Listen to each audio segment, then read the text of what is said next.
La última respuesta, por Isaac Asimov.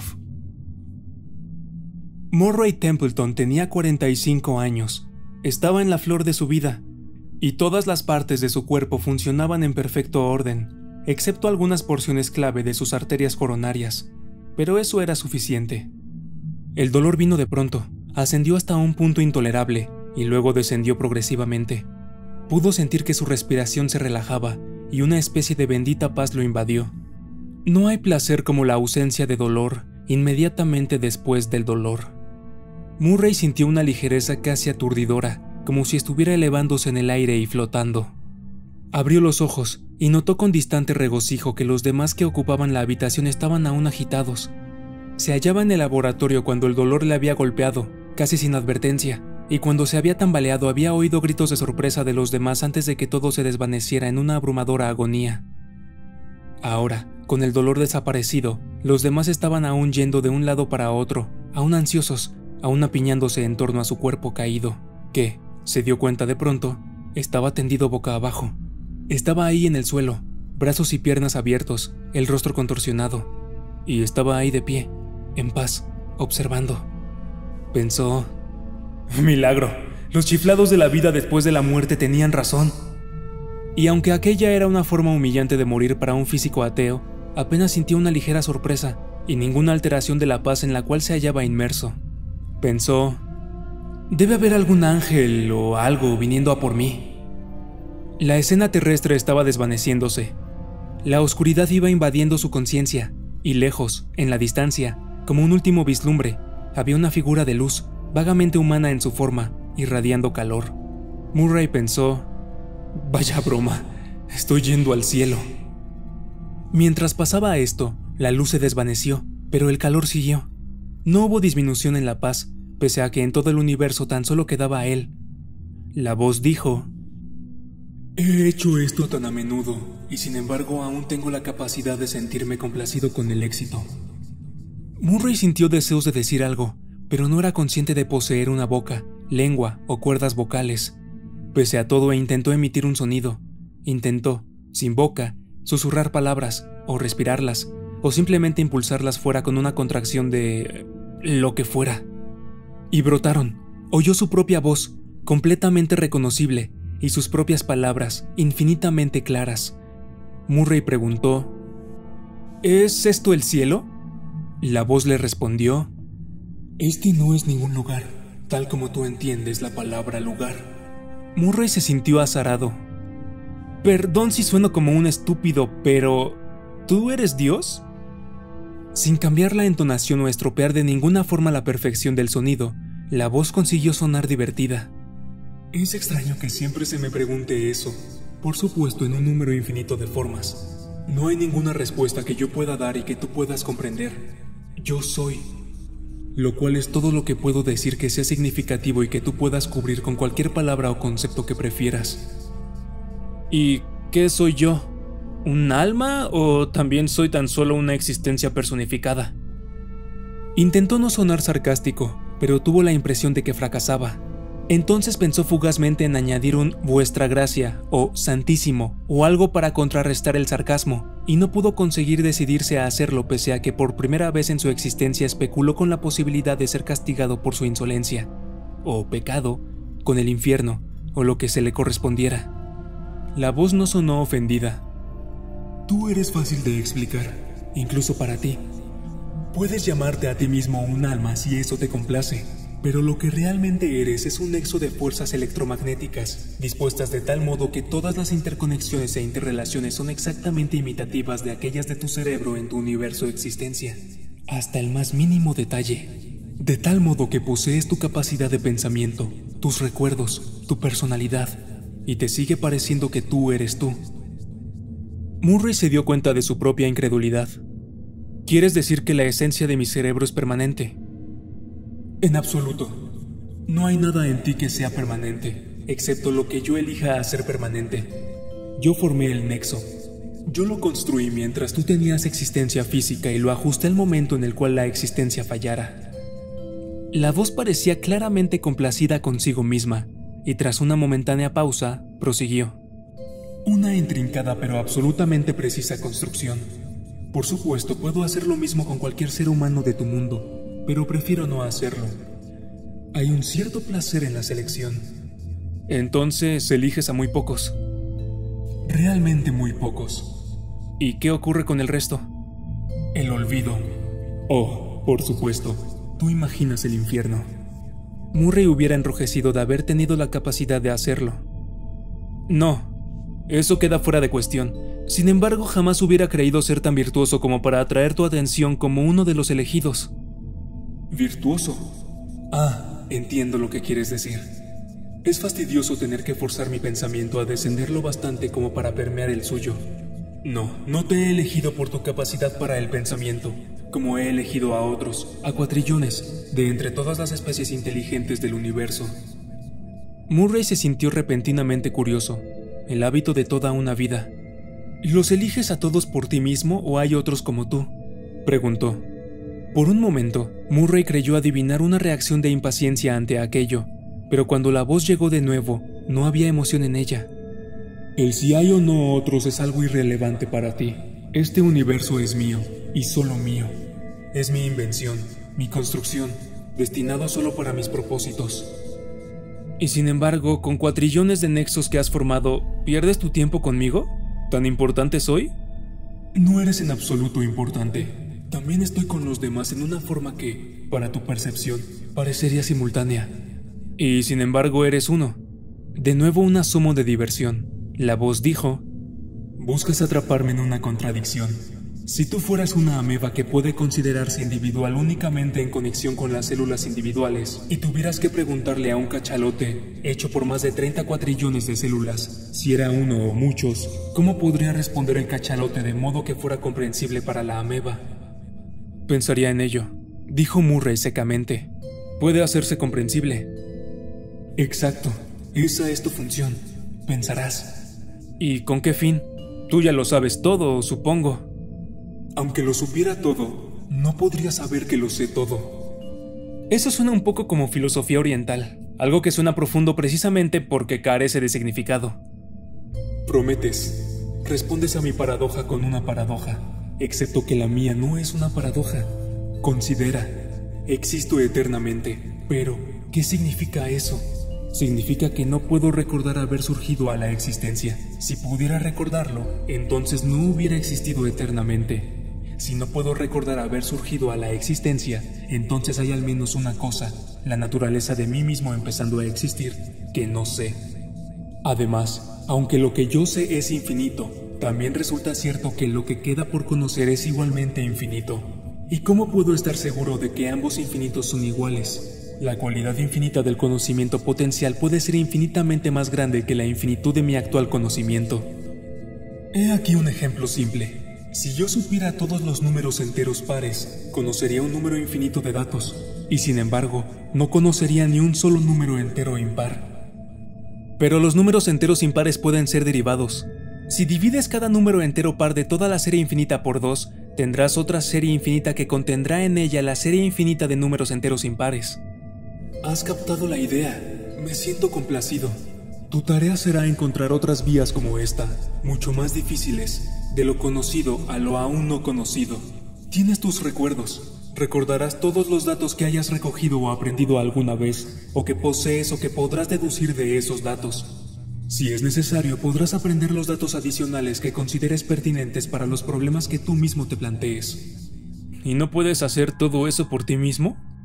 Puedo, pero es más interesante de esta forma. Construí el universo a fin de tener más datos con los que enfrentarme. Inserté en él el principio de la incertidumbre, la entropía y otros factores de azar, a fin de hacer que el conjunto no resultara instantáneamente obvio. Ha funcionado bien y me ha divertido durante toda su existencia. Luego introduje complejidades que produjeron primero la vida y luego la inteligencia, y la utilicé como fuente para un equipo de investigación, no porque necesitara su ayuda, sino porque introduciría un nuevo factor de azar. Descubrí que no podía predecir la siguiente pieza interesante de conocimiento conseguida. ¿De dónde procedía? ¿Por qué medio se derivaba? ¿Ha ocurrido eso alguna vez? Por supuesto.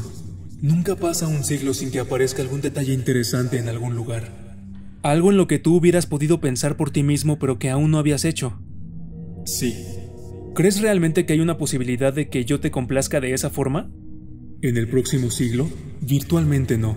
A largo plazo, sin embargo, tu éxito es seguro, puesto que estarás dedicado eternamente a ello. ¿Estaré pensando durante toda la eternidad? ¿Para siempre? Sí. ¿Con qué fin? Ya te lo he dicho, para descubrir nuevo conocimiento. Pero, más allá de eso, ¿con qué fin debo descubrir nuevo conocimiento? Eso es lo que hiciste en tu vida ligada al universo. ¿Cuál era tu finalidad entonces? Conseguir un mejor conocimiento que solo yo podía conseguir, recibir el aprecio de mis compañeros, sentir la satisfacción del éxito sabiendo que disponía tan solo de un tiempo limitado para alcanzarlo. Ahora solo podría conseguir lo que puedes conseguir tú mismo si lo desearas con un mínimo de esfuerzo. Tú no puedes reconocer mis méritos, tú puedes únicamente divertirte. Y no hay ningún mérito ni satisfacción en un éxito cuando dispongo de toda la eternidad para conseguirlo. ¿Y no consideras el pensamiento y los descubrimientos valiosos por sí mismos? ¿No encuentras que es innecesario requerir otro fin? Para un tiempo limitado sí, no para toda la eternidad. Entiendo tu punto de vista, sin embargo no tienes elección. Tú dices que tengo que pensar, pero no puedes obligarme a hacerlo. No pienso obligarte directamente. No necesito hacerlo, puesto que no tienes nada que hacer excepto pensar. Pensarás. No sabes cómo no pensar. Entonces me proporcionaré yo mismo una meta. Me inventaré una finalidad. Por supuesto, puedes hacerlo. Ya he encontrado una finalidad. ¿Puedo saber cuál es? Ya la conoces. Sé que no estamos hablando de la forma habitual. Tú ajustas mi nexo de tal forma que yo creo oírte y creo estar hablando, pero tú me transfieres los pensamientos y recoges directamente los míos. Y cuando mi nexo cambia con mis pensamientos, tú eres inmediatamente consciente de ellos y no necesitas mi transmisión voluntaria. Estás sorprendentemente en lo cierto. Eso me complace. Pero también me complace que me digas tus pensamientos voluntariamente. Entonces te los diré. La finalidad de mi pensamiento será descubrir una forma de interrumpir este nexo mío que tú has creado. No deseo pensar para ninguna finalidad útil excepto divertirte. No deseo pensar eternamente para divertirte. No deseo existir eternamente para divertirte. Todo mi pensamiento irá dirigido hacia terminar con el nexo. Eso me divertirá a mí. No tengo ninguna objeción con eso. Incluso el pensamiento concentrado acerca de cómo terminar tu propia existencia puede dar como resultado, pese a ti mismo, algo nuevo e interesante. Y, por supuesto, si tienes éxito en ese intento de suicidio no habrás conseguido nada, puesto que instantáneamente puedo reconstruirte y en una forma tal que haga imposible repetir tu método de suicidio. Y si tú encuentras otra forma aún más útil de interrumpir tu existencia, te reconstruiré con esa posibilidad también eliminada, y así sucesivamente. Puede ser un juego interesante, pero pese a todo seguirás existiendo eternamente. Esta es mi voluntad. Murray sintió un estremecimiento, pero sus palabras brotaron con una perfecta calma. ¿Estoy en el infierno después de todo? Tú has dado a entender que no existe ninguno, pero si esto fuera el infierno, tú podrías estar mintiendo como parte del juego del infierno. En ese caso, ¿de qué serviría asegurarte que no estás en el infierno? Sin embargo, te lo aseguro, no hay aquí ni cielo ni infierno, solo existo yo. Considera entonces que mis pensamientos pueden resultarte inútiles. Si vengo a ti sin nada útil, ¿no será mejor para ti el desarmarme y no tomarte más molestias conmigo? ¿Como una recompensa? ¿Deseas el nirvana como premio al fracaso y pretendes asegurarme ese fracaso? No hay trato aquí. No fracasarás. Con una eternidad ante ti, no puedes evitar tener al menos un pensamiento interesante, por mucho que tú intentes lo contrario. Entonces, crearé otra finalidad para mí. No intentaré destruirme. Estableceré como meta el humillarte. Pensaré en algo en lo que no solamente no hayas pensado nunca, sino en lo que nunca puedas llegar a pensar. Pensaré en la última respuesta, la respuesta definitiva, más allá de la cual no existe más conocimiento. No comprendes la naturaleza del infinito. Puede que haya cosas que aún no me haya molestado en conocer. No puede haber nada que yo no pueda conocer. No puedes saber tu principio. Tú mismo lo has dicho. Por lo tanto, no puedes saber tampoco tu final. Muy bien, esa será mi meta, y esa será la última respuesta. No me destruiré a mí mismo. Te destruiré a ti, si tú no me destruyes a mí primero. ¡Ja! Has llegado a eso mucho antes de lo normal. Empezaba a preocuparme de que te tomara tanto tiempo, ¿sabes? No hay nadie de esos que tengo conmigo en esta existencia de perfecto y eterno pensamiento que no tenga la ambición de destruirme. Es imposible. Tengo toda la eternidad para pensar en una forma de hacerlo.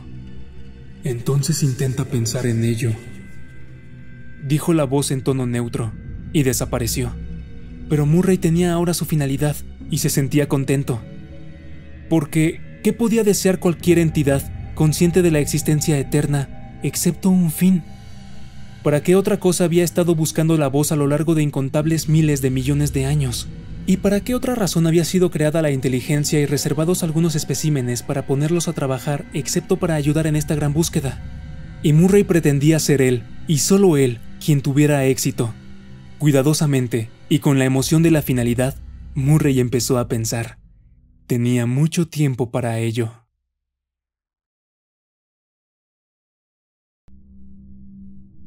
Amor verdadero, por Isaac Asimov. Mi nombre es Joe. Así es como me llama mi colega, Milton Davidson. Él es un programador y yo soy un programa de computadora. Formo parte del complejo Multivac y estoy conectado con otros componentes esparcidos por todo el mundo. Lo sé todo, casi todo. Soy el programa privado de Milton, su Joe. Milton sabe más acerca de programación que cualquiera en el mundo, y yo soy su modelo experimental. Ha conseguido que yo hable mejor que cualquier otra computadora puede hacerlo. Es simplemente cuestión de hacer encajar sonidos con símbolos, Joe, me dijo. Así es como funciona el cerebro humano, pese a que no sabemos todavía qué símbolos particulares emplea el cerebro. Sé los símbolos que hay en el tuyo, y puedo convertirlos en palabras, uno a uno. De modo que hablo. No creo que hable tan bien como pienso, pero Milton dice que hablo muy bien. Milton no se ha casado nunca, aunque está a punto de cumplir los 40 años. Nunca ha encontrado la mujer adecuada, me dice. Un día me comentó: "Ay, algún día la encontraré, Joe. Quiero lo mejor. Quiero conseguir el amor verdadero. Y tú vas a ayudarme. Estoy cansado de mejorarte a fin de que resuelvas los problemas del mundo. Resuelve mi problema. Encuéntrame el amor verdadero". ¿Qué es el amor verdadero?, pregunté yo. No importa, se trata de una abstracción. Simplemente encuéntrame a la chica ideal. Estás conectado con el complejo de Multivac, de modo que tienes acceso a los bancos de datos de todos los seres humanos en el mundo. Resuelve mi problema. Encuéntrame el amor verdadero. Estoy listo, dije. Veamos, primero elimina a todos los hombres, dijo él. Eso era fácil. Sus palabras activaban símbolos en mis válvulas moleculares. Podía entrar en contacto con los datos acumulados de todos los seres humanos del mundo. Como resultado de aquellas palabras, descarté a 3.784.982.874 hombres. Mantuve el contacto con 3.786.112.090 mujeres. Elimina a todas las menores de 25 años, a todas las mayores de 40, luego elimina a todas las que tengan un coeficiente intelectual inferior a 120, a todas las que midan menos de 1,50 m y más de 1,75 m. Fue dándome instrucciones exactas. Eliminó a las mujeres con hijos vivos. Eliminó a las mujeres con diversas características genéticas. No estoy seguro del color de los ojos. Dejemos ese dato por el momento.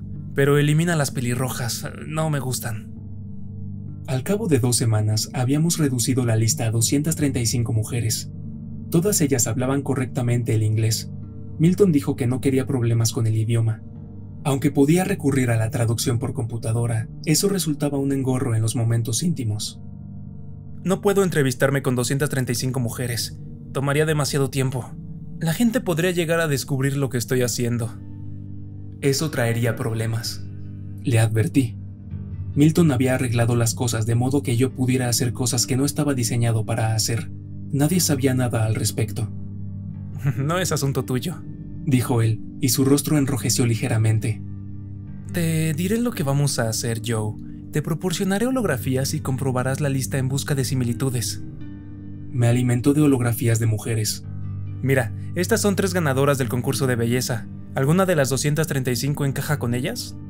8 de ellas encajaban, y Milton dijo: Bien, tienes su banco de datos.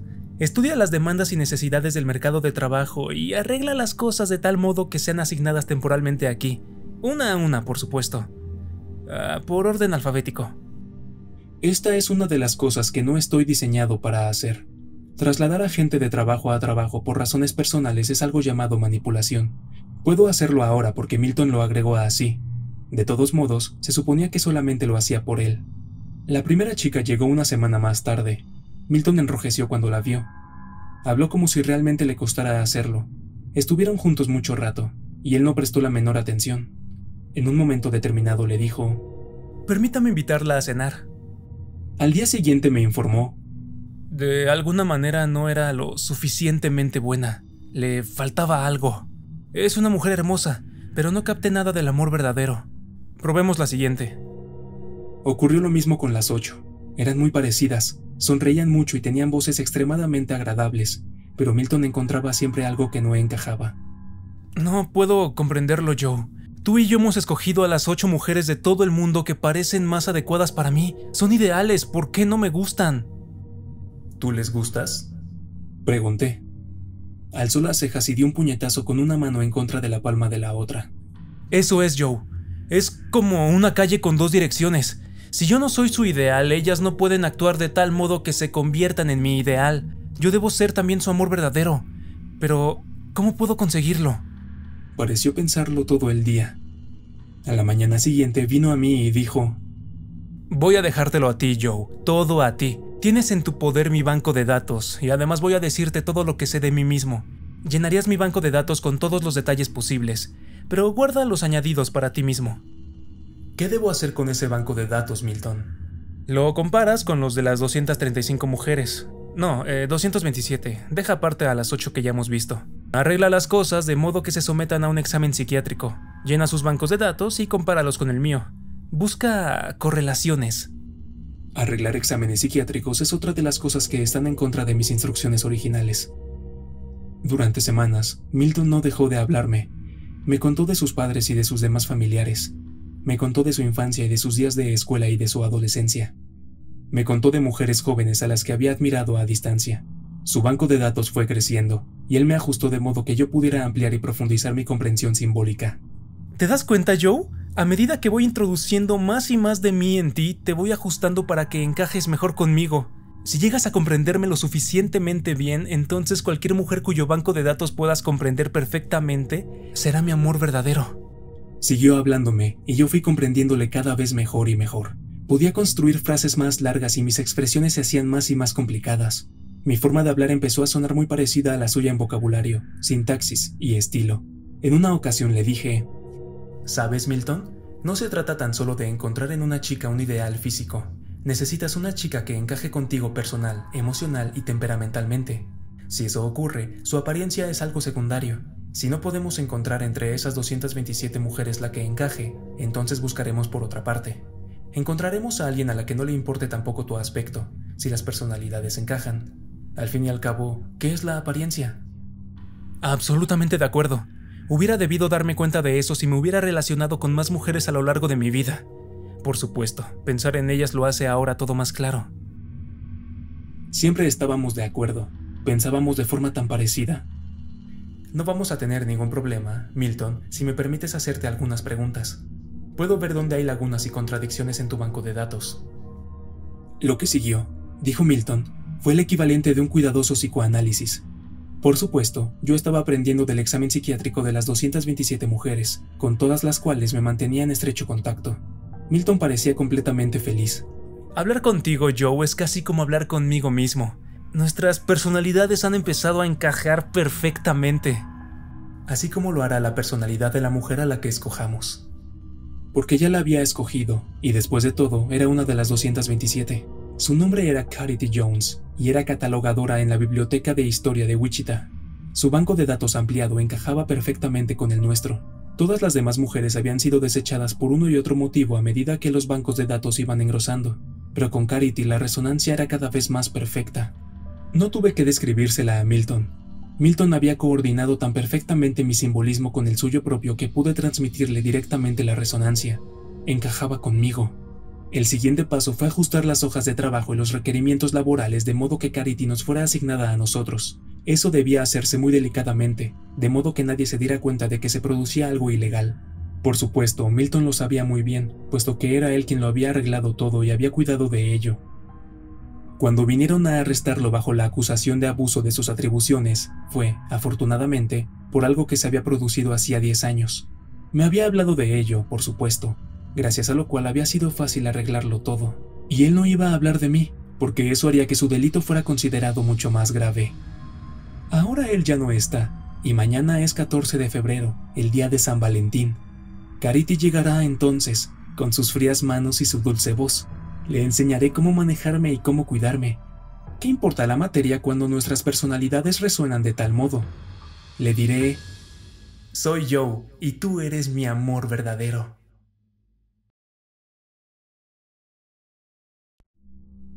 El racista, por Isaac Asimov. El cirujano alzó la cabeza. Su rostro era inexpresivo. ¿Está preparado?, preguntó. Preparado es un término relativo, dijo el ingeniero médico. Nosotros estamos preparados. Él está quieto. Bueno, siempre lo están. Al fin y al cabo se trata de una operación importante. Importante o no, el paciente debe estar agradecido. Ha sido elegido entre una enorme cantidad de candidatos. Y, francamente, no creo que... No lo diga, interrumpió el cirujano. No nos corresponde a nosotros tomar la decisión. La aceptamos, pero ¿acaso tenemos que mostrarnos de acuerdo? Sí, repuso vivamente el cirujano. Tenemos que aceptarla totalmente y de buen grado. Es una intervención tan enormemente complicada que no podemos realizarla con ninguna clase de reservas mentales. Este hombre ha demostrado sus méritos en numerosos aspectos, y sus características resultan adecuadas para la junta de mortalidad. Está bien, dijo el ingeniero médico. Lo veré aquí mismo, declaró el cirujano. Me parece que la ocasión no se presta demasiado a palabras de aliento. Tampoco servirían de mucho. Está bastante nervioso y ya ha tomado una decisión. ¿Lo ha hecho? Sí, quiere metal, como todos. El semblante del cirujano continuó imperturbable. Se miró las manos y dijo: a veces se puede tratar con ellos acerca de ese asunto. ¿Para qué preocuparse? Si quiere metal, que sea metal. ¿A usted no le importa? ¿Por qué habría de importarme?, manifestó el ingeniero médico casi con brutalidad.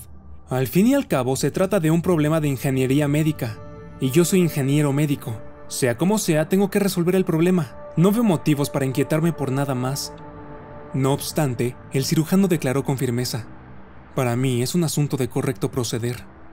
No puede usted utilizar ese argumento. ¿Qué le importa al paciente el correcto proceder? A mí sí me importa. Usted integra una minoría. La tendencia general va en contra suya. No tiene ninguna posibilidad. Debo intentarlo. El cirujano hizo un ademán al ingeniero médico para que guardase silencio. No era un gesto impaciente, sino simplemente apresurado. Ya había informado previamente a la enfermera y le indicaron que ésta se acercaba al quirófano. El cirujano oprimió un botón y las 2 hojas de la puerta se corrieron. El paciente entró en su silla de motor acompañado por la enfermera, que avanzaba ágilmente a su lado. Puede retirarse, enfermera, dijo el cirujano, pero aguarde fuera, la llamaré más tarde. Luego hizo una seña con la cabeza al ingeniero médico, que salió con la enfermera, y la puerta se cerró detrás de ellos. El hombre de la silla miró por encima de un hombro y los vio marcharse. Tenía el cuello muy delgado y unas finas arrugas en torno a los ojos. Estaba recién afeitado y los dedos, que aferraban con fuerza los brazos de la silla, mostraban unas uñas manicuradas. Era un paciente de alta categoría, y en su rostro se apreciaba un gesto displicente. ¿Vamos a empezar hoy?, preguntó. Esta misma tarde, senador, repuso el cirujano, asintiendo con la cabeza. Tengo entendido que esto llevará varias semanas. La operación en sí misma no, pero existe una serie de asuntos secundarios que deben tenerse en cuenta. Habrá que realizar una transfusión de sangre y ciertos ajustes hormonales. Se trata de cuestiones delicadas. ¿Es peligroso?, inquirió el enfermo, y luego, como si sintiera la necesidad de establecer una relación amistosa, pero evidentemente en contra de su voluntad, añadió: ¿Doctor? Al cirujano le pasaron desapercibidos aquellos matices expresivos, y dijo escuetamente: todo resulta peligroso. Le dedicamos suficiente tiempo para que sea lo menos arriesgado posible. Ese tiempo, junto con la capacidad de muchos especialistas agrupados y el instrumental adecuado, hacen que tales operaciones solo estén al alcance de muy pocos. Lo sé, afirmó el paciente, algo inquieto. y me niego a sentirme culpable por eso.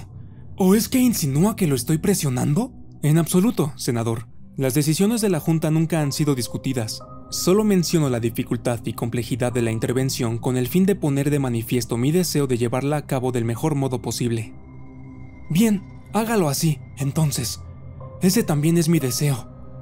En tal caso, debo pedirle que tome una decisión. Es posible aplicarle un cibercorazón de una de estas dos clases, de metal, o de plástico. Interrumpió, irritado, el paciente. ¿No es esa la alternativa que me ofrece, doctor? Plástico barato. Yo no quiero eso. Ya he hecho mi elección y quiero que sea de metal. Pero, escúcheme, me han dicho que la elección tengo que tomarla yo solo. ¿Eso es cierto? El cirujano asintió y dijo: cuando dos posibilidades son del mismo valor desde el punto de vista médico, la elección recae en el enfermo, aun cuando las posibilidades no sean iguales, como ocurre en este caso. Los ojos del paciente brillaron. ¿Pretende usted decirme que el corazón de plástico es superior?, inquirió. Eso depende del paciente. En mi opinión, a usted no le conviene el metal, y preferimos no utilizar la palabra plástico. Se trata de un cibercorazón fibroso. Por lo que a mí respecta, es plástico. Senador, dijo el cirujano con infinita paciencia, el material no es plástico en el sentido ordinario de la palabra. Es un polímero, ciertamente, pero mucho más complejo que el plástico corriente. El material es una fibra proteínica compuesta, con la que se ha conseguido imitar hasta donde ha sido posible el tejido natural del corazón humano, el mismo que tiene usted dentro del pecho en este mismo momento. Exactamente. Y el corazón humano que tengo en el pecho ya está gastado a pesar de que no he cumplido todavía los 60 años. Yo no quiero nada parecido a esto. Muchas gracias. Yo quiero algo mejor. Todos queremos lo mejor para usted, senador. El cibercorazón fibroso será lo mejor. Posee una vida potencial de varios siglos. Es totalmente antialérgico. ¿No lo es el corazón metálico, acaso? Sí, lo es, repuso el cirujano. El cibercorazón metálico está formado por una aleación de titanio que... ¿Y no es cierto que no se desgasta y que es más fuerte que el plástico, o la fibra, o como usted quiera llamarle? El metal resulta físicamente más resistente, en efecto, pero la fortaleza mecánica no es lo único que debe tenerse en cuenta. Dicha resistencia no es indispensable mientras el corazón esté bien protegido. Cualquier agente capaz de llegar a su corazón podrá matarlo por otras razones, aunque sea un corazón metálico. El paciente se encogió de hombros y manifestó: entonces, cuando me rompa una costilla, haré que también me la pongan de titanio. La sustitución de huesos resulta fácil. Todo el mundo puede conseguir que le hagan eso en cualquier momento. Yo seré todo lo metálico que quiera, doctor. Está usted en su derecho, si así lo prefiere. Sin embargo, debo hablarle con franqueza y decirle que si bien ningún cibercorazón metálico ha fallado mecánicamente, sí han fallado algunos electrónicamente. ¿Qué significa eso? Eso significa que todo cibercorazón posee un pulsarregulador como parte integrante de su estructura. En el caso de la variedad metálica se trata de un mecanismo electrónico que mantiene el ritmo cardíaco. Ello implica que hay que colocar todo un equipo en miniatura que altere el ritmo del corazón de acuerdo con el estado emotivo y físico del individuo. En ocasiones esto ha fracasado, y la persona ha muerto antes de que se pudiera corregir el defecto. Nunca he oído hablar de tales casos. Yo le aseguro que han ocurrido. ¿Y sucede a menudo? De ningún modo, solo muy raras veces. Bien, entonces correré ese riesgo. ¿Y qué me dice del corazón de plástico? ¿No lleva también un pulsarregulador? En efecto, senador, pero la estructura química del cibercorazón fibroso es mucho más parecida a la del tejido cardíaco del hombre. Puede responder mejor a los estímulos iónicos y hormonales del organismo. El elemento a insertar es, en este caso, mucho más sencillo que en el del cibercorazón metálico. ¿No escapa nunca al control hormonal el corazón de plástico? Hasta ahora nunca ha ocurrido. Porque no han trabajado con él un tiempo lo bastante largo, ¿no es así? El cirujano vaciló un momento, y luego respondió: bueno, es cierto que el corazón fibroso lleva en uso menos tiempo que el metálico. ¿Lo ve usted? ¿Qué teme, doctor? ¿Que quiera convertirme en un robot? ¿En un metalo? ¿Como los llaman desde que se les otorgó la ciudadanía? No tiene nada de malo el metalo. Como bien dice, se trata de ciudadanos. Pero usted no es un metalo, sino un ser humano. ¿Por qué no seguir siendo un ser humano? Porque deseo lo mejor, y eso es el corazón metálico. Entiéndalo bien. Perfectamente, contestó el cirujano. Se le pedirá que firme los correspondientes permisos, y luego le colocaremos un corazón de metal. ¿Y quién será el cirujano que me intervenga? Me han dicho que usted es el mejor. Seré yo mismo. Haré lo posible para que el trasplante tenga éxito. Se abrió la puerta, y el paciente salió en su silla acompañado por la enfermera. Luego entró el ingeniero médico, que permaneció mirando hasta que la puerta se hubo cerrado a espaldas del paciente. Entonces, se volvió al cirujano y dijo: «Bueno, no puedo adivinar lo que ocurrió. Dígame, ¿cuál fue su decisión?». El cirujano se inclinó sobre su escritorio y perforó las instrucciones finales para los registros. «La que usted predijo. Quiere un cibercorazón metálico. Después de todo, son los mejores. No siempre. Llevan más tiempo usándose, eso es todo. Es la manía que tiene la humanidad, desde que los metalos han adquirido la ciudadanía. El hombre tiene el singular anhelo de hacerse de sí mismo un metalo. Suspira por la fuerza física y por la resistencia que se les atribuye. Ellos no son los únicos, doctor. Usted no trabaja con metalos, pero yo sí. De modo que sé lo que ocurre. Los dos últimos que ingresaron para someterse a reparaciones me pidieron elementos fibrosos. ¿Se los proporcionó? En un caso sí.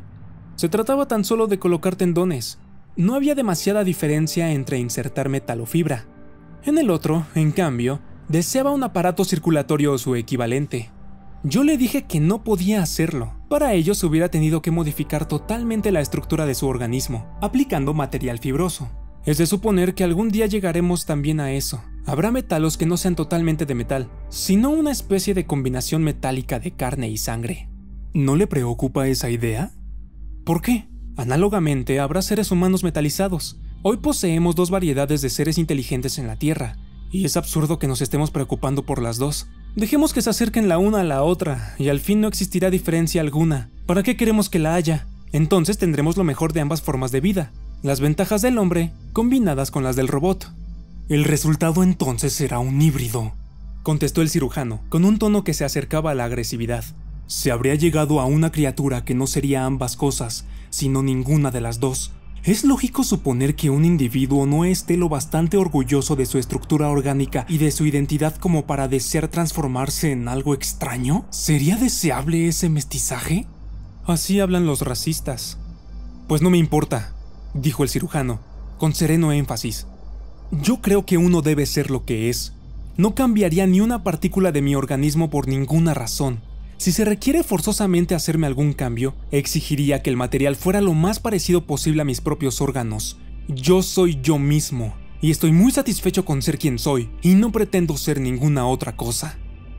El cirujano, terminando su alegato, se preparó para iniciar la operación. Introdujo sus fuertes manos en el horno y las dejó para que se calentaran al rojo hasta que se esterilizasen completamente. A pesar de ser la primera vez que levantaba la voz y se apasionaba de tal modo, en su bruñido rostro metálico, como siempre, no existía el menor vestigio de expresión. Sueños de robot, por Isaac Asimov. Anoche soñé, anunció Elvex tranquilamente. Susan Calvin no replicó, pero su rostro arrugado, envejecido por la sabiduría y la experiencia, pareció sufrir un estremecimiento microscópico. ¿Ha oído esto?, preguntó Linda Rush, nerviosa. Ya se lo dije. Era joven, menuda y de pelo oscuro. Su mano derecha se abría y se cerraba una y otra vez. Calvin asintió y ordenó a media voz: Elvex, no te moverás, ni hablarás, ni nos oirás hasta que te llamemos por tu nombre. No hubo respuesta. El robot siguió sentado como si estuviera hecho de una sola pieza de metal, y así se quedaría hasta que oyera otra vez su nombre. ¿Cuál es tu código de entrada en la computadora, doctora Rush? O márcalo tú misma si eso te tranquiliza. Quiero inspeccionar el diseño del cerebro positrónico. Las manos de Linda se enredaron un instante sobre las teclas. Borró el proceso y volvió a empezar. El delicado diseño apareció en la pantalla. Permíteme, por favor, solicitó Calvin, manipular tu computadora. Le concedió el permiso con un gesto, sin palabras. Naturalmente. ¿Qué podía hacer Linda, una inexperta robopsicóloga recién estrenada, frente a la leyenda viviente? Susan Calvin estudió con lentitud la pantalla, moviéndola de un lado a otro y de arriba a abajo, marcando de pronto una combinación clave, tan deprisa que Linda no vio lo que había hecho, pero el diseño desplegó un nuevo detalle y, el conjunto, había sido ampliado. Continuó atrás y adelante, tocando las teclas con sus dedos nudosos. En el rostro avejentado no hubo el menor cambio. Como si unos cálculos vastísimos se sucedieran en su cabeza, observaba todos los cambios de diseño. Linda se asombró. Era imposible analizar un diseño sin la ayuda, por lo menos, de una computadora de mano. No obstante, la vieja simplemente observaba.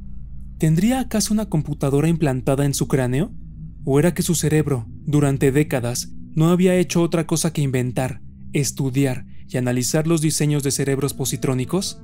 ¿Captaba los diseños como Mozart captaba la notación de una sinfonía?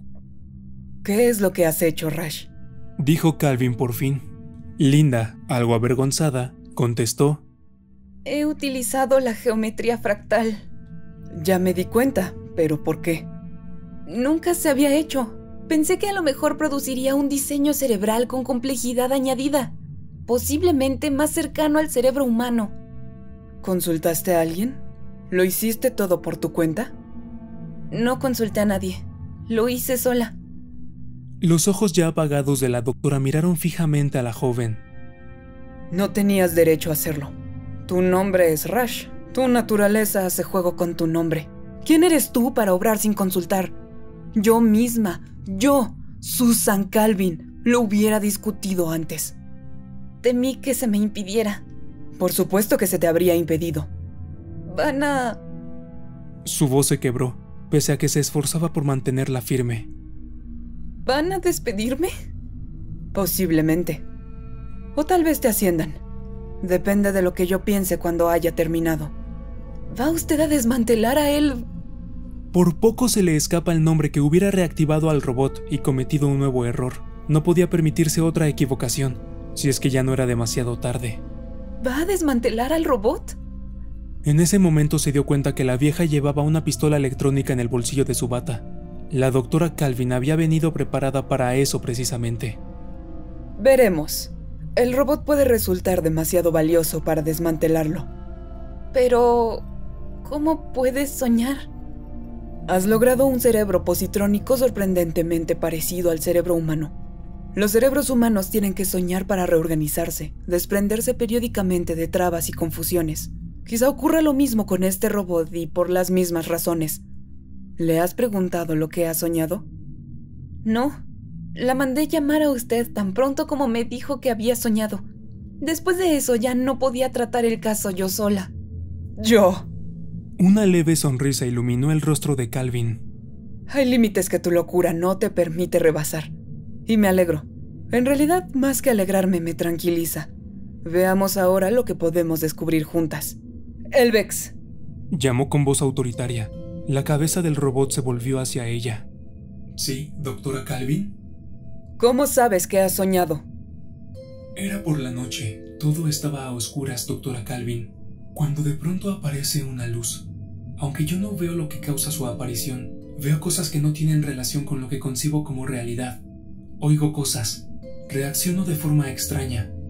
Buscando en mi vocabulario palabras para expresar lo que me ocurría, me encontré con la palabra sueño. Estudiando su significado, llegué a la conclusión de que yo estaba soñando. Me pregunto cómo tenías sueño en tu vocabulario.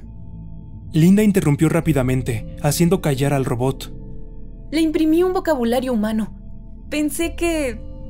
Así que pensó. Estoy asombrada. Pensé que podía necesitar el verbo. Ya sabe, jamás soñé que... o algo parecido. ¿Cuántas veces has soñado, Elvex?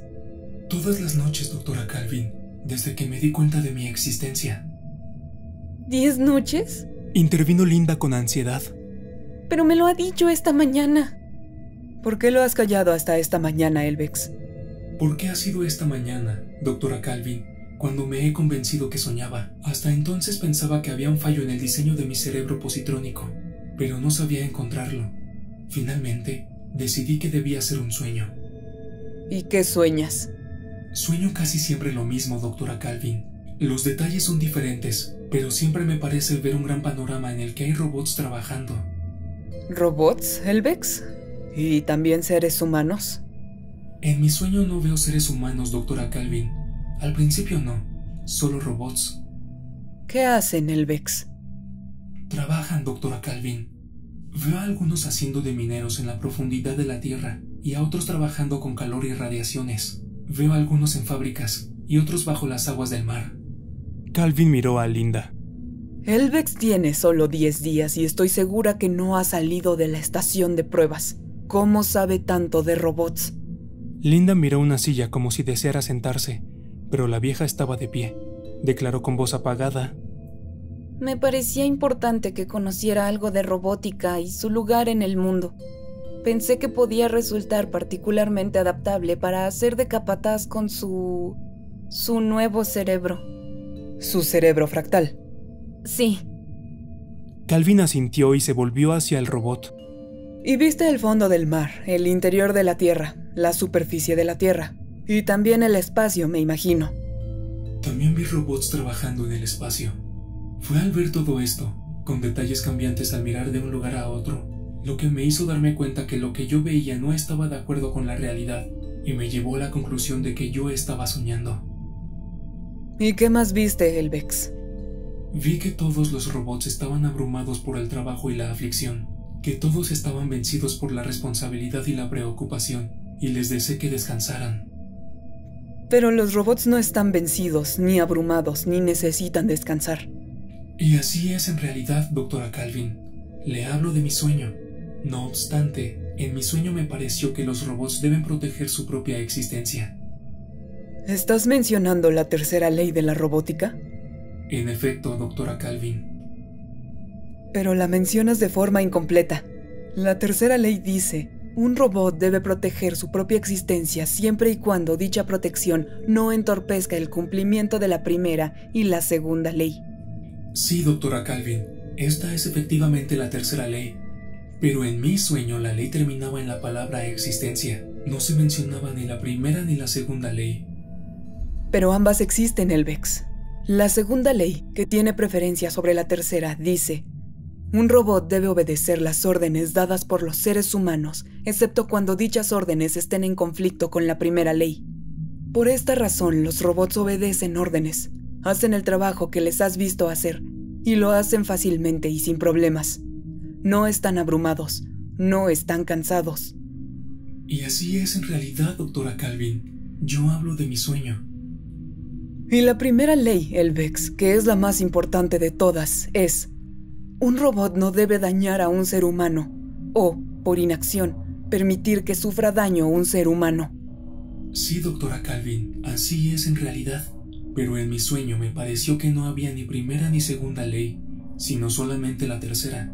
Y esta decía: un robot debe proteger su propia existencia. Esta era toda la ley. ¿En tu sueño, Elvex? En mi sueño. Elvex, no te moverás, ni hablarás, ni nos oirás hasta que te llamemos por tu nombre.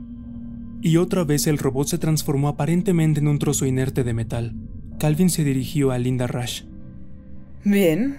¿Y ahora qué opinas, doctora Rush? ¡Doctora Calvin!, dijo Linda, con los ojos desorbitados y con el corazón palpitándole fuertemente. Estoy horrorizada, no tenía idea. Nunca se me hubiera ocurrido que esto fuera posible. No, ni tampoco se me hubiera ocurrido a mí, ni a nadie. Has creado un cerebro robótico capaz de soñar. Con ello has puesto en evidencia una falla de pensamiento en los cerebros robóticos que muy bien hubiera podido quedar sin detectar hasta que el peligro hubiera sido alarmante. ¡Pero esto es imposible! No querrá decir que los demás robots piensen lo mismo. Conscientemente no, como diríamos de un ser humano. Pero ¿quién hubiera creído que había una falla no consciente bajo los surcos de un cerebro positrónico? Una falla que no quedaba sometida al control de las 3 leyes. Esto hubiera ocurrido a medida que los cerebros positrónicos se volvieran más y más complejos, de no haber sido puestos sobre aviso. ¿Quiere decir por Elvex? Por ti, doctora Rush. Te comportaste en forma irreflexiva, pero al hacerlo nos has ayudado a comprender algo abrumadoramente importante. De ahora en adelante trabajaremos con cerebros fractales, formándolos cuidadosamente controlados. Participarás en ello. No serás penalizada por lo que hiciste, pero en adelante trabajarás en colaboración con otros.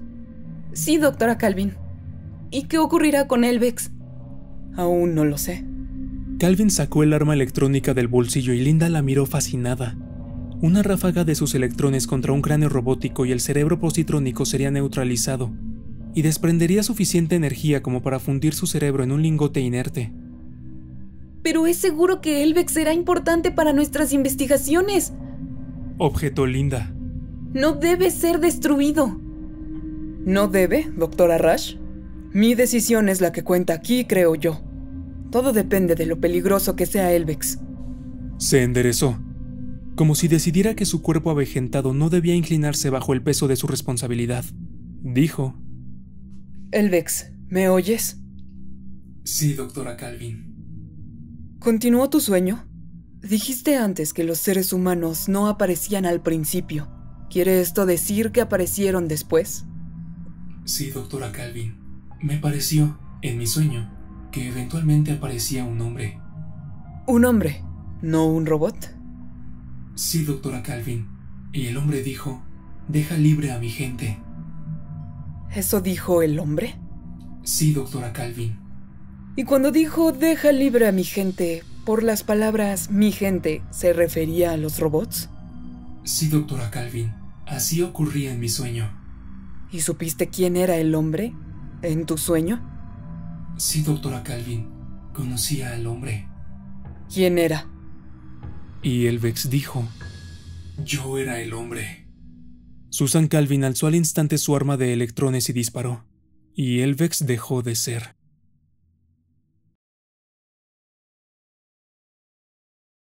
La última pregunta, por Isaac Asimov. La última pregunta se formuló, por primera vez, medio en broma, el 21 de mayo de 2061, en momentos en que la humanidad, también por primera vez, se bañó en luz. La pregunta llegó como resultado de una apuesta por $5 hecha entre dos hombres que bebían cerveza, y sucedió de esta manera. Alexander Adel y Bertram Lupov eran dos de los fieles asistentes de Multivac. Dentro de las dimensiones de lo humano sabían qué era lo que pasaba detrás del rostro frío, parpadeante e intermitente luminoso, kilómetros y kilómetros de rostro de la gigantesca computadora. Al menos tenían una vaga noción del plan general de circuitos y relevadores que desde hacía mucho tiempo habían superado toda posibilidad de ser dominados por una sola persona. Multivac se autoajustaba y autocorregía. Así tenía que ser, porque nada que fuera humano podía ajustarla y corregirla con la rapidez suficiente o siquiera con la eficacia suficiente. De manera que Adel y Lupov atendían al monstruo gigante solo en forma ligera y superficial, pero lo hacían tan bien como podría hacerlo cualquier otro hombre. La alimentaban con información, adaptaban las preguntas a sus necesidades y traducían las respuestas que aparecían. Por cierto, ellos y todos los demás asistentes tenían pleno derecho a compartir la gloria de Multivac. Durante décadas, Multivac ayudó a diseñar naves y a trazar las trayectorias que permitieron al hombre llegar a la Luna, a Marte y a Venus. Después de eso, los pobres recursos de la Tierra ya no pudieron serles de utilidad a las naves. Se necesitaba demasiada energía para los viajes largos, y pese a que la Tierra explotaba su carbón y uranio con creciente eficacia, había una cantidad limitada de ambos. Pero lentamente, Multivac aprendió lo suficiente como para responder a las preguntas más complejas en forma más profunda, y el 14 de mayo de 2061, lo que hasta ese momento era teoría, se convirtió en realidad. La energía del Sol fue almacenada, modificada y utilizada directamente en todo el planeta. Cesó en todas partes el hábito de quemar carbón y fisionar uranio, y toda la Tierra se conectó con una pequeña estación, de 1,5 kilómetros de diámetro, que circundaba el planeta a mitad de distancia de la Luna, para funcionar con rayos invisibles de energía solar. 7 días no habían alcanzado para empañar la gloria del acontecimiento, y Adel y Lupov finalmente lograron escapar de la celebración pública, para refugiarse donde nadie pensaría en buscarlos, en las desiertas cámaras subterráneas, donde se veían partes del poderoso cuerpo enterrado de Multivac, sin asistentes, ociosa, clasificando datos con clics satisfechos y perezosos. Multivac también se había ganado sus vacaciones, y los asistentes la respetaban, y originalmente no tenían intención de perturbarla. Se habían llevado una botella, y su única preocupación en ese momento era relajarse y disfrutar de la bebida. Es asombroso cuando uno lo piensa, dijo Adel. En su ancho rostro se veían huellas de cansancio, y removió lentamente la bebida con una varilla de vidrio, observando el movimiento de los cubos de hielo en su interior. Toda la energía que podremos usar de ahora en adelante, gratis, suficiente energía, si quisiéramos emplearla, como para derretir a toda la Tierra y convertirla en una enorme gota de hierro líquido impuro, y así no echar de menos la energía empleada. Toda la energía que podremos usar por siempre y siempre y siempre. Lupov ladeó la cabeza. Tenía el hábito de hacerlo cuando quería oponerse a lo que oía, y en ese momento quería oponerse, en parte porque había tenido que llevar el hielo y los vasos. No por siempre, dijo. Vamos, prácticamente para siempre, hasta que el sol se apague, Bert. Entonces no es para siempre. Muy bien, entonces durante miles de millones de años, 20.000 millones tal vez. ¿Satisfecho? Lupov se pasó los dedos por los escasos cabellos como para asegurarse de que todavía le quedaban algunos, y tomó un pequeño sorbo de su bebida. 20.000 millones de años no es para siempre. Bien, pero superará nuestra época, ¿verdad? También la superarán el carbón y el uranio. De acuerdo, pero ahora podemos conectar cada nave espacial individualmente con la estación solar y hacer que vaya y regrese de Plutón 1.000.000 de veces sin que tengamos que preocuparnos por el combustible. No puedes hacer eso con carbón y uranio. Pregúntale a Multivac si no me crees. No necesito preguntarle a Multivac. Yo lo sé. Entonces deja de quitarle méritos a lo que Multivac ha hecho por nosotros. Se portó muy bien. ¿Y quién dice que no? Lo que yo sostengo es que el sol no durará eternamente. Eso es todo lo que digo. Estamos a salvo por 20.000 millones de años, pero... ¿y luego? Lupov apuntó con un dedo tembloroso al otro. Y no me digas que nos conectaremos con otro sol. Durante un rato hubo silencio. Adele se llevaba la copa a los labios solo de vez en cuando, y los ojos de Lupov se cerraron lentamente. Descansaron. De pronto, Lupov abrió los ojos. ¿Piensas que nos conectaremos con otro sol cuando el nuestro muera, verdad? No estoy pensando en nada. Seguro que lo estás pensando. Eres malo en lógica, ese es tu problema. Eres como ese tipo del cuento, a quien lo sorprendió un chaparrón. Corrió a refugiarse en un monte y se paró bajo un árbol. No se preocupaba porque pensaba que cuando un árbol estuviera totalmente mojado, simplemente iría a aguacerse a otro. Entiendo, dijo Adele. No grites. Cuando el sol muera, las otras estrellas habrán muerto también. Por supuesto, murmuró Lupov. Todo comenzó con la explosión cósmica original, fuera lo que fuese, y todo terminará cuando todas las estrellas se extingan. Algunas se agotan antes que otras. Por Dios, los gigantes no durarán 100 millones de años. El Sol durará 20.000 millones de años, y tal vez las enanas durarán 100.000 millones por mejores que sean. Pero en 1 trillón de años estaremos a oscuras. La entropía tiene que incrementarse al máximo, eso es todo. Sé todo lo que hay que saber sobre la entropía, dijo Adele, tocando en su amor propio. ¿Qué vas a saber? ¿Sé tanto como tú? Entonces sabes que todo se extinguirá algún día. Muy bien, ¿quién dice que no? Pues tú, grandísimo tonto. Dijiste que teníamos toda la energía que necesitábamos para siempre. Dijiste para siempre. Esta vez le tocó a Adele oponerse. Tal vez podamos reconstruir las cosas algún día. Nunca. ¿Por qué no? ¿Algún día? Nunca. Pregúntale a Multivac. Pregúntale tú a Multivac. Te desafío. Te apuesto $5 a que no es posible. Adele estaba lo suficientemente borracho como para intentarlo, y lo suficientemente sobrio como para traducir los símbolos y operaciones necesarias para formular la pregunta que, en palabras, podría haber correspondido a esto. ¿Podrá la humanidad algún día, sin el gasto neto de energía, devolver al sol toda su juventud aún después de que haya muerto de viejo? O tal vez podría reducirse a una pregunta más simple, como esta: ¿cómo puede disminuirse masivamente la cantidad neta de entropía del universo? Multivac enmudeció. Los lentos resplandores oscuros cesaron. Los clics distantes de los transmisores terminaron. Entonces, mientras los asustados técnicos sentían que ya no podían contener más el aliento, el teletipo adjunto a la computadora cobró vida repentinamente. Aparecieron 5 palabras impresas. Datos insuficientes para respuesta esclarecedora.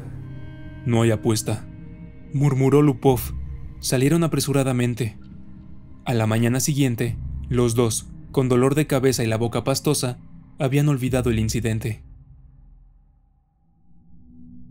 Gerrod, Gerrodin y Gerrodet, primera y segunda, observaban la imagen estrellada en el biciplato mientras completaban el pasaje por el hiperespacio en un lapso fuera de las dimensiones del tiempo. Inmediatamente, el uniforme polvo de estrellas dio paso al predominio de un único disco de mármol, brillante, centrado. Es X-23, dijo Jerrod, con confianza. Sus manos delgadas se entrelazaron con fuerza detrás de su espalda y los nudillos se pusieron blancos. Las pequeñas Jerrodets, niñas ambas, habían experimentado el pasaje por el hiperespacio por primera vez en su vida. Contuvieron sus risas y se persiguieron locamente alrededor de la madre gritando: ¡Hemos llegado a X-23! ¡Hemos llegado a X-23! ¡Hemos llegado a X-23! ¡Hemos llegado! Tranquilas, niñas, dijo rápidamente Jerrodin. ¿Estás seguro, Jerrod? ¿De qué hay que estar seguro?, preguntó Jerrod, echando una mirada al tubo de metal justo debajo del techo, que ocupaba toda la longitud de la habitación y desaparecía a través de la pared en cada extremo. Tenía la misma longitud que la nave. Jerrod sabía poquísimo sobre el grueso tubo de metal, excepto que se llamaba microvac, que uno le hacía preguntas si lo deseaba, que aunque uno no se las hiciera, de todas maneras cumplía con su tarea de conducir la nave hacia un destino prefijado, de abastecerla de energía desde alguna de las diversas estaciones de energía subgaláctica y de computar las ecuaciones para los saltos hiperespaciales. Jerrod y su familia no tenían otra cosa que hacer sino esperar y vivir en los cómodos sectores residenciales de la nave. Cierta vez alguien le había dicho a Jerrod que el AC al final de microvac quería decir computadora análoga en inglés antiguo, pero estaba a punto de olvidar incluso eso. Los ojos de Jerrodin estaban húmedos cuando miró el biciplato. No puedo evitarlo. Me siento extraña al salir de la Tierra. Por el amor de Dios, ¿por qué?, preguntó Jerrod. No teníamos nada allí. En X-23 tendremos todo. No estarás sola. No serás una pionera. Ya hay 1 millón de personas en el planeta. Por Dios, nuestros bisnietos tendrán que buscar nuevos mundos porque llegará el día en que X-23 estará superpoblado. Luego agregó, después de una pausa reflexiva: te aseguro que es una suerte que las computadoras hayan desarrollado viajes interestelares considerando el ritmo al que aumenta la raza. Lo sé, respondió Jerrodin con tristeza. Jerrodet I dijo de inmediato: ¡Nuestra microvac es la mejor microvac del mundo! Yo también creo eso, repuso Jerrod, desordenándole el pelo. Era realmente una sensación muy agradable tener una microvac propia, y Jerrod estaba contento de ser parte de su generación y no de otra. En la juventud de su padre, las únicas computadoras eran unas enormes máquinas que ocupaban un espacio de 150 kilómetros cuadrados. Solo había una por planeta. Se llamaban ACs planetarias. Durante 1000 años habían crecido constantemente en tamaño, y luego, de pronto, llegó el refinamiento. En lugar de transistores hubo válvulas moleculares, de manera que hasta la AC planetaria más grande podía colocarse en una nave espacial y ocupar solo la mitad del espacio disponible. Jerrod se sentía eufórico siempre que pensaba que su propia microvac personal era muchísimo más compleja que la antigua y primitiva multivac que por primera vez había dominado al Sol, y casi tan complicada como una AC planetaria de la Tierra, la más grande, que por primera vez resolvió el problema del viaje hiperespacial e hizo posible los viajes a las estrellas. Tantas estrellas, tantos planetas, suspiró Jerrodin, inmersa en sus propios pensamientos. Supongo que las familias seguirán emigrando siempre a nuevos planetas, tal como lo hacemos nosotros ahora. No siempre, respondió Jerrod con una sonrisa. Todo esto terminará algún día, pero no antes de que pasen billones de años, muchos billones. Hasta las estrellas se extinguen, ¿sabes? La entropía debe aumentar. ¿Qué es la entropía, papá?, preguntó Jerrodet II con voz aguda. Entropía, querida, es solo una palabra que significa la cantidad de desgaste del universo. Como sabrás, todo se desgasta. Por ejemplo, tu pequeño robot walkie-talkie, ¿recuerdas? ¿No puedes ponerle una nueva unidad de energía, como a mi robot? Las estrellas son unidades de energía, querida. Una vez que se extinguen, ya no hay más unidades de energía. Jerrodet I lanzó un chillido de inmediato. ¡No las dejes, papá! ¡No permitas que las estrellas se extingan! Mira lo que has hecho, susurró Jerrodin, exasperada. ¿Cómo podía saber que iba a asustarla?, respondió Jerrod, también en un susurro. ¡Pregúntale a la microvac!, gimió Jerrodet I. ¡Pregúntale cómo volver a encender las estrellas! Vamos, dijo Jerrodin. Con eso se tranquilizarán. Jerrodet II ya se estaba echando a llorar también. Jerrod se encogió de hombros. Está bien, queridas, le preguntaré a Microvac, no se preocupen, ella nos lo dirá. Le preguntó a la Microvac y agregó rápidamente: imprimir la respuesta. Jerrod retiró la delgada cinta de celufilm y dijo alegremente: Miren, la microvac dice que se ocupará de todo cuando llegue el momento, y que no se preocupen. Gerrodin dijo: Y ahora, niñas, es hora de acostarse. Pronto estaremos en nuestro nuevo hogar. Gerrod leyó las palabras en el celufilm nuevamente antes de destruirlo. Datos insuficientes para respuesta esclarecedora. Se encogió de hombros y miró el biciplato. El X-23 estaba cerca.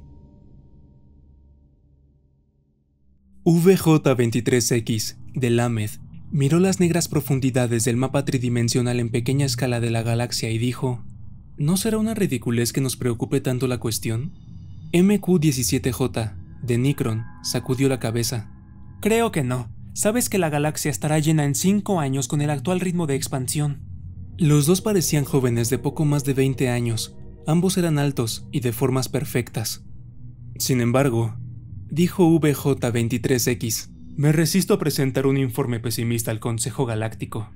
Yo no pensaría en presentar ningún otro tipo de informe. Tenemos que inquietarlos un poco. No hay otro remedio. VJ-23X suspiró. El espacio es infinito. Hay 100 billones de galaxias disponibles. 100 billones no es infinito, y cada vez se hace menos infinito. Piénsalo. Hace 20.000 años la humanidad resolvió por primera vez el problema de utilizar energía estelar, y algunos siglos después se hicieron posibles los viajes interestelares. A la humanidad le llevó 1 millón de años llenar un pequeño mundo, y luego solo 15.000 años para llenar el resto de la galaxia. Ahora la población se duplica cada 10 años. VJ-23X lo interrumpió. Eso debemos agradecérselo a la inmortalidad. Muy bien, la inmortalidad existe y debemos considerarla. Admito que esta inmortalidad tiene su lado complicado. La Galáctica AC nos ha solucionado muchísimos problemas, pero al resolver el problema de evitar la vejez y la muerte, anuló todas las otras cuestiones. Sin embargo, no creo que desees abandonar la vida. En absoluto. Saltó MQ-17J, y luego se suavizó de inmediato. No todavía. No soy tan viejo. ¿Cuántos años tienes tú? 223. ¿Y tú? Yo todavía no tengo 200. Pero volvamos a lo que decía. La población se duplica cada 10 años. Una vez que se llene esta galaxia, habremos llenado otra en 10 años. 10 años más y habremos llenado 2 más. Otra década, 4 más. En 100 años habremos llenado 1000 galaxias.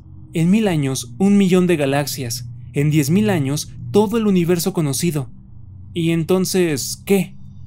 VJ-23X dijo: como problema paralelo está el del transporte. Me pregunto cuántas unidades de energía solar se necesitarán para trasladar galaxias de individuos de una galaxia a la siguiente. Muy buena observación. La humanidad ya consume 2 unidades de energía solar por año. La mayor parte de esta energía se desperdicia. Al fin y al cabo, nuestra propia galaxia solo gasta 1000 unidades de energía solar por año, y nosotros solamente usamos 2 de ellas. De acuerdo, pero aún con una eficiencia de un 100% solo podemos postergar el final. Nuestras necesidades energéticas crecen en progresión geométrica, y a un ritmo mayor que nuestra población. Nos quedaremos sin energía todavía más rápido que sin galaxias. Muy buena observación, muy buena observación. Simplemente tendremos que construir nuevas estrellas con gas interestelar. ¿O con calor disipado?, preguntó MQ-17J, con tono sarcástico. ¿Puede haber alguna forma de revertir la entropía? Tenemos que preguntárselo a la Galáctica AC. VJ-23X no hablaba realmente en serio, pero MQ-17J sacó su contacto AC del bolsillo y lo colocó sobre la mesa frente a él. No me faltan ganas, dijo. Es algo que la raza humana tendrá que enfrentar algún día. Miró sobriamente su pequeño contacto AC. Era un objeto de apenas 5 centímetros cúbicos, nada en sí mismo, pero estaba conectado a través del hiperespacio con la gran Galáctica AC que servía a toda la humanidad y, a su vez, era parte integral suya. MQ-17J hizo una pausa para preguntarse si algún día, en su vida inmortal, llegaría a ver la Galáctica AC. Era un pequeño mundo propio. Una telaraña de rayos de energía que contenía la materia dentro de la cual las oleadas de los planos medios ocupaban el lugar de las antiguas y pesadas válvulas moleculares. Sin embargo, a pesar de esos funcionamientos subetéreos, se sabía que la Galáctica AC tenía 1010 metros de ancho. Repentinamente, MQ-17J preguntó a su contacto AC: ¿es posible revertir la entropía? VJ-23X, sobresaltado, dijo de inmediato: Mira, realmente yo no quise decir que tenías que preguntar eso. ¿Por qué no? Los dos sabemos que la entropía no puede revertirse. No puedes volver a convertir el humo y las cenizas en un árbol. ¿Hay árboles en tu mundo?, preguntó MQ-17J. El sonido de la galáctica AC los sobresaltó y les hizo guardar silencio. Se oyó su voz fina y hermosa en el contacto AC en el escritorio. Dijo: datos insuficientes para respuesta esclarecedora. VJ23X dijo: te lo dije. Entonces los dos hombres volvieron a la pregunta del informe que tenían que hacer para el Consejo Galáctico. La mente de C-Prime abarcó la nueva galaxia con un leve interés en los incontables racimos de estrellas que la poblaban. Nunca había visto eso antes. ¿Alguna vez las vería todas? Tantas estrellas, cada una con su carga de humanidad, una carga que era casi un peso muerto. Cada vez más, la verdadera esencia del hombre había que encontrarla allá afuera, en el espacio. En las mentes, no en los cuerpos. Los cuerpos inmortales permanecían en los planetas, suspendidos sobre los eones. A veces despertaban a una actividad material, pero eso era cada vez más raro. Pocos individuos nuevos nacían para unirse a la multitud increíblemente poderosa. Pero, ¿qué importaba? Había poco lugar en el universo para nuevos individuos. C-Prime despertó de su ensoñación al encontrarse con los sutiles manojos de otra mente. Soy C-Prime. ¿Y tú?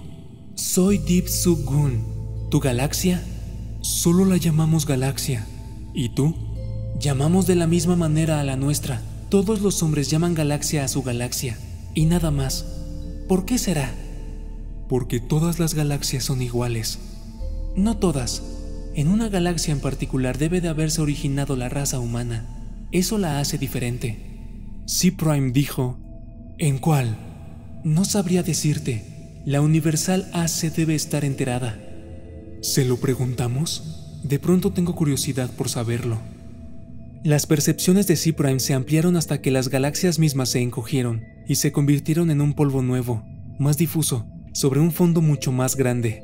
Tantos cientos de billones de galaxias, cada una con sus seres inmortales, todas llevando su carga de inteligencias, con mentes que vagaban libremente en el espacio. Y sin embargo, una de ellas era única entre todas por ser la galaxia original.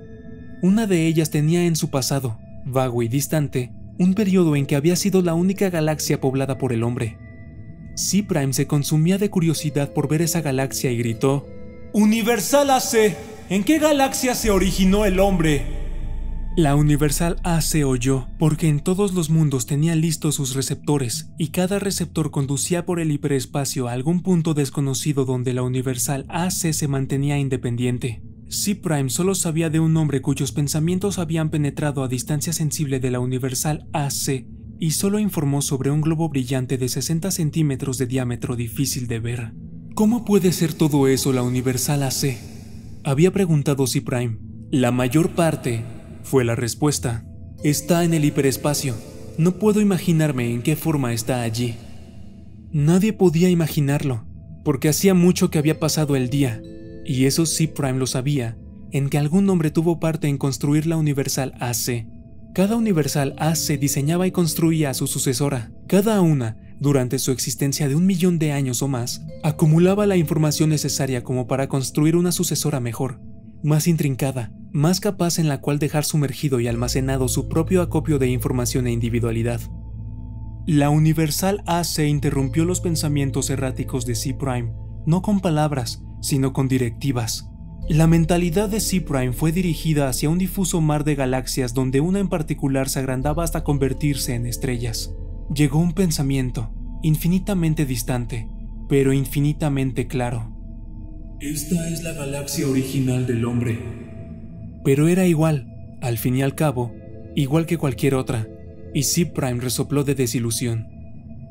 Deep Sub-Gun, cuya mente había acompañado a C-Prime, dijo de pronto: ¿y una de estas estrellas es la estrella original del hombre?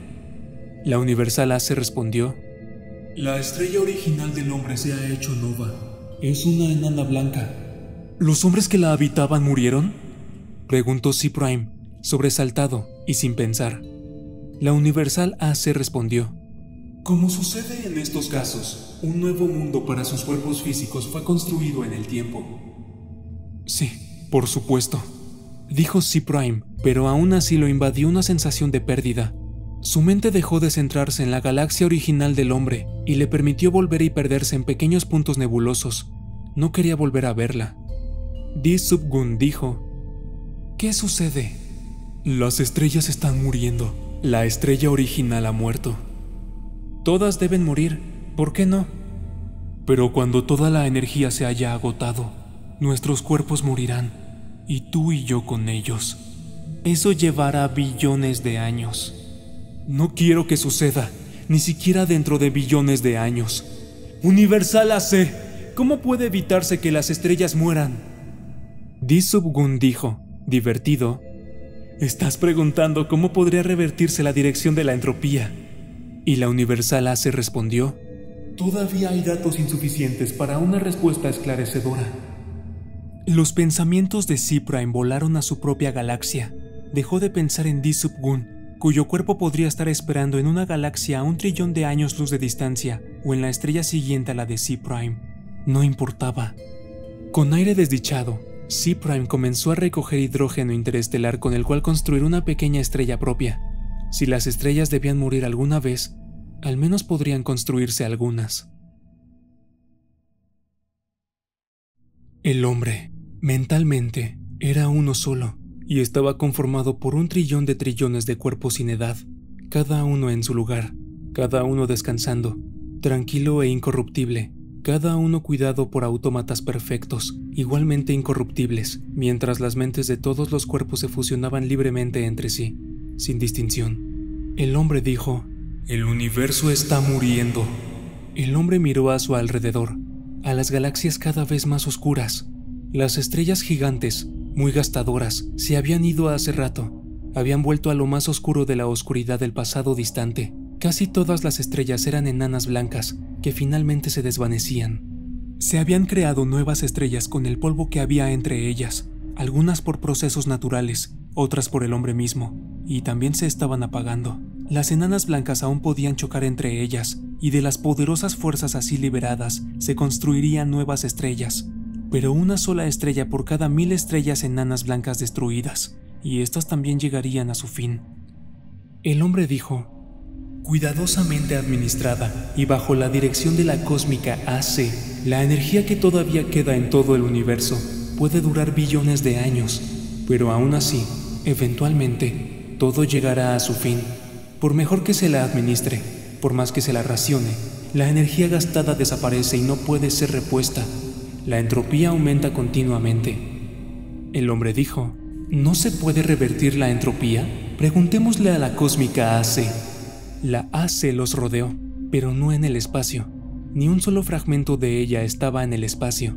Estaba en el hiperespacio, y hecha de algo que no era materia ni energía.